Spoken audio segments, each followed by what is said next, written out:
नमस्कार। मैं महिमा आज आपको सुनाऊंगी कथा सम्राट मुंशी प्रेमचंद जी की कहानी स्त्री और पुरुष। बिपिन बाबू एक कवि थे जिन्हें दुनिया में सबसे ज़्यादा सुंदर रचना महिलाएं ही लगती थीं। इनकी कविताओं में भी सिर्फ महिलाओं के रूप, सुंदरता और यौवन की ही तारीफ हुआ करती थी। जैसे ही किसी महिला का जिक्र होता तो ये अलग और सुंदर सी कल्पना की दुनिया में चले जाते थे। इन्होंने अपने जीवन में भी एक ऐसी ही सुंदर महिला की कल्पना की थी। बिपिन बाबू के मन में था कि उनकी पत्नी फूल सी कोमल, सूरज जैसी चमक, कोयल सी आवाज और सुबह की लाली से शोभित हो। अब बिपिन बाबू के कॉलेज की परीक्षा भी खत्म हो गई थी। बिपिन के लिए कई सारे रिश्ते आ रहे थे। एक दिन बिपिन के मामा ने उसकी शादी भी तय कर दी। बिपिन का मन लड़की देखने का था। उसे देखना था कि जैसी पत्नी की वो कल्पना करता है वो वैसी है या नहीं। बिपिन के मामा से अपनी होने वाली पत्नी को देखने का निवेदन किया, लेकिन मामा ने उससे कहा कि वो बहुत ही सुंदर है। उन्होंने उसे खुद देखा है। मामा की बातों पर भरोसा करके बिपिन ने शादी के लिए हाँ कर दी। शादी का दिन भी आ गया। मंडप के पास बैठा बिपिन अपनी पत्नी को देखने के लिए उतावला था। होने वाली पत्नी को उसने गहनों से सजा हुआ देखा। चेहरे पर घूंघट, हाथों और पैरों की सुंदर उंगलियां देखकर उसके मन को थोड़ी राहत मिली। दूसरे दिन विदाई के बाद जैसे ही डोली बिपिन के घर पहुंची तो वो तुरंत अपनी पत्नी को देखने के लिए दौड़ा। तब उसकी पत्नी पालकी से बाहर घूंघट उठाकर देख रही थी। जैसे ही बिपिन की निगाहें उस पर पड़ी उसे बहुत दुख हुआ। बिपिन ने जैसी पत्नी के सपने देखे थे वो बिल्कुल भी वैसी नहीं थी। चौड़ा सा मुंह, चपटी नाक, फूले से गाल बिपिन को बिल्कुल पसंद नहीं आए। रंग भले ही उजला था, लेकिन उसके अलावा बिपिन के सपनों की दुल्हन से वो एकदम अलग थी। बिपिन की सारी खुशी गुम हो गई। उसे मामा पर काफ़ी गुस्सा आया, जिन्होंने लड़की की तारीफों के पुल बांधे थे। सबसे पहले उसने मामा से लड़ाई की, उसके बाद ससुराल वालों से और फिर अपने घर वालों से। बिपिन के मन में हुआ कि इस महिला के साथ किस तरह से पूरा जीवन बिताऊंगा। इसके साथ पूरा जीवन मुझे कांटों भरा लगेगा। मैं सोच भी नहीं सकता कि ऐसी महिला से मेरी शादी हो गई है। मेरे क्या ख्वाब थे और क्या हो गया। भगवान को मेरे साथ ही ऐसा करना था।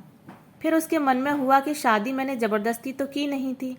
अब इस लड़की को क्या पता था कि पत्नी को लेकर मेरे क्या सपने थे। इसमें इसका क्या दोष है।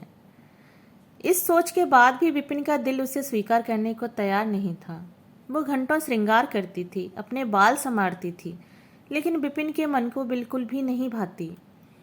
बिपिन हरदम उससे दूर भागता था और उसकी पत्नी पूरे भाव के साथ उसकी सेवा करना चाहती थी। होते होते बिपिन घर में पल भर भी न टिकता था। जब भी बिपिन की पत्नी आशा उससे कुछ बात करने की कोशिश करती, वो उसे दो खरी खरी सुना देता। बिपिन रोज दोस्तों के साथ बाहर जाता और पत्नी घर में उसका इंतजार करती रह जाती। काफी दिनों के बाद जब बिपिन घर खाना खाने के लिए आया तो आशा ने कहा कि आप मेरी वजह से घर में रहना ही छोड़ देंगी। बिपिन ने मुंह मोड़ते हुए जवाब दिया, घर में ही तो रहता हूँ, बस आजकल नौकरी ढूंढने के लिए ज़्यादा दौड़ भाग करनी पड़ रही है। आशा ने कहा, मैं खूब जानती हूँ कि आप घर में क्यों नहीं टिकते हैं। आप किसी डॉक्टर से बात करके मेरा चेहरा वैसा क्यों नहीं बना देते जैसा आप चाहते हैं। बिपिन ने चिढ़ते हुए कहा, क्यों तुम बेवजह फिजूल की बातें कर रही हो। तुम्हें यहाँ आने के लिए किसने कहा। उसकी पत्नी ने पूछा, जब आपको किसी चीज़ से परेशानी है तो इसका इलाज भी करना होगा ना। बिपिन बोला, भगवान जिस काम को नहीं कर पाया उसे मैं कैसे कर दूंगा। गुस्से में आशा कहने लगी, इसके बारे में आपको सोचना चाहिए कि भगवान ने जो किया है उसके लिए मुझे सजा क्यों मिले। इस तरह की सूरत वाले लोग दुनिया में हैं, लेकिन उनके पति ऐसा व्यवहार उनसे नहीं करते। बिपिन ने झल्लाते हुए जवाब दिया कि क्या मैं तुमसे कोई गलत व्यवहार करता हूँ। क्या कभी मैंने तुमसे लड़ाई की है।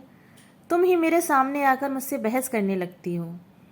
ये सब सुनकर आशा वापस चली गई। उसे लगा कि इन्होंने मेरे प्रति अपना दिल पत्थर का बना लिया है। अब ये मेरी नहीं सुनेंगे। इधर बिपिन का ऐसा रवैया देखते देखते आशा बीमार हो गई। वो अपनी जिंदगी से निराश थी। उधर बीमार आशा को देखने विपिन एक बार भी नहीं गया। उसके मन में था कि इसे कुछ हो जाए तो इस बार अपनी पसंद की लड़की से शादी कर लूँगा। अब तो विपिन को और भी छूट मिल गई थी। पहले कभी कभी आशा रोकती टोकती और बाहर जाने की वजह पूछ लेती, लेकिन अब विपिन पूरी तरह आज़ाद था। गलत आदतों में पड़कर विपिन सिर्फ अपने पैसे ही बर्बाद नहीं कर रहा था, बल्कि सेहत और चरित्र सब कुछ खो रहा था। होते होते विपिन का पूरा शरीर पीला और कमज़ोर पड़ने लगा। शरीर में सिर्फ हड्डियां ही नजर आ रही थीं और आंखों के आसपास काले घेरे व गड्ढे पड़ गए थे। अपने चेहरे को देखकर रोज विपिन उसे संवारने की कोशिश करता, लेकिन कुछ हो नहीं पाता। एक दिन महीनों से बीमार पड़ी आशा बरामदे के पास चारपाई पर लेटी थी। उसने विपिन को काफ़ी समय से नहीं देखा था, इसलिए किसी से विपिन को बुलावा भेजा।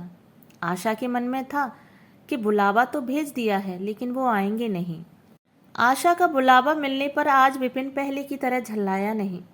वो बिना संकोच किए आज आशा के पास जाकर खड़ा हो गया। जैसे ही आशा ने उसे देखा तो हैरान हो गई। उसने पूछा, क्या आप बीमार हैं? बहुत दुबले हो गए हैं और पहचानने में भी नहीं आ रहे। विपिन ने कहा, जिंदा रहकर भी अब क्या करना है। आशा ने नाराज होते हुए विपिन का हाथ पकड़कर चारपाई पर बिठा दिया और बोली, दवाई क्यों नहीं करते? आज आशा के इस तरह उसे खींचने पर विपिन नाराज नहीं हुआ। उसके व्यवहार में वो कड़वाहट नहीं थी। उसका गुस्सा जैसे पिघल गया था। चारपाई पर बैठते ही विपिन ने जवाब दिया, अब दवाई से मेरा कुछ नहीं होगा। मौत ही मुझे अपने साथ लेकर जाएगी। मैं ऐसा तुम्हें देखने के लिए नहीं कह रहा हूँ। मैं भयंकर रोग से ग्रस्त हूँ और अब मैं बच नहीं सकता।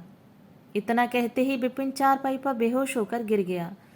उसका पूरा शरीर कांपने लगा और पसीना पसीना हो गया। विपिन की हालत देखकर महीनों से बीमार पड़ी आशा झट से बिस्तर से उठ गई।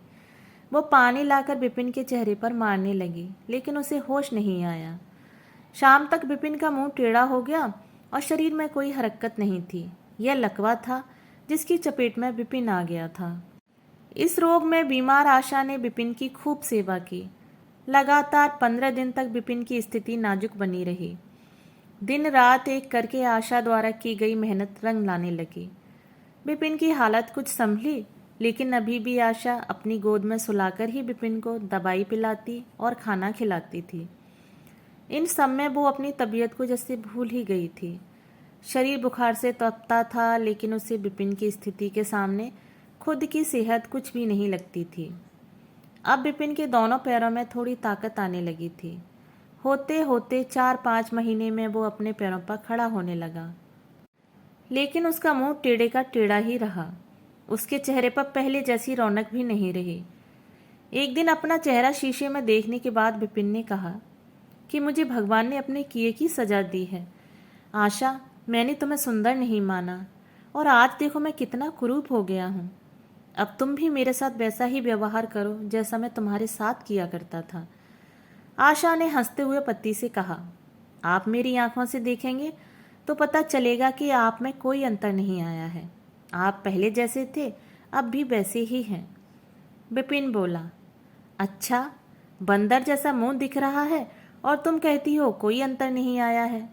तुम्हें मालूम है भगवान ने मुझे मेरी करनी की सजा दी है। सबने खूब जतन किए, लेकिन विपिन का मुंह सीधा नहीं हो पाया। पति के पैर पर खड़े कुछ समय बाद ही आशा ने घर में पूजा रखी, क्योंकि उसने भगवान से विपिन के लिए मन्नत मांगी थी। पूरे मोहल्ले के लोग विपिन के घर में जमा थे। भजन कीर्तन चल रहा था। तभी आशा की एक दोस्त ने उससे पूछा, अब तो तुझे अपने पति का चेहरा देखने की इच्छा नहीं होती होगी, कैसा टेढ़ा हो गया है मुंह। गंभीर आवाज में आशा बोली, मुझे कुछ फर्क नजर नहीं आता है। उसकी दोस्त ने पलटकर कहा, चल झूठी, ऐसा थोड़े ही होता है, बातें मत बना ज्यादा। फिर आशा कहने लगी, सच कह रही हूँ, मुझे उनकी आत्मा मिली है जो उनके रूप से बढ़कर है और मैं हमेशा उनकी आत्मा को ही देखती हूँ। विपिन कमरे में दोस्तों के साथ बैठा था। तभी उसके एक दोस्त ने बरामदे की तरफ खुलने वाली खिड़की खोल दी। उसने विपिन से कहा, आज तो यहाँ कई खूबसूरत लड़कियां हैं, बता तुझे कौन सी अच्छी लग रही है। विपिन ने कहा, खिड़की बंद कर दो और जहाँ तक रही पसंद की बात, तो मुझे वही पसंद है जिसके हाथ में फूल की थाली है। दोस्त ने पूछा, तेरे चेहरे के साथ पसंद भी खराब हो गई है क्या? मुझे वो दूसरों से कम खूबसूरत लगती है। विपिन बोला, मैं उसकी आत्मा को देख रहा हूँ, वो हर किसी की सूरत से ज़्यादा सुंदर है। तब उसने पूछा, अच्छा यही तुम्हारी पत्नी है क्या? विपिन ने कहा, हाँ बिल्कुल, यही वो देवी तुल्य महिला है। दोस्तों, अभी आप सुन रहे थे मुंशी प्रेमचंद की कहानी स्त्री और पुरुष। अगर कहानी आपको पसंद आई हो तो मेरे चैनल को सब्सक्राइब और वीडियो को लाइक और शेयर ज़रूर करें। धन्यवाद।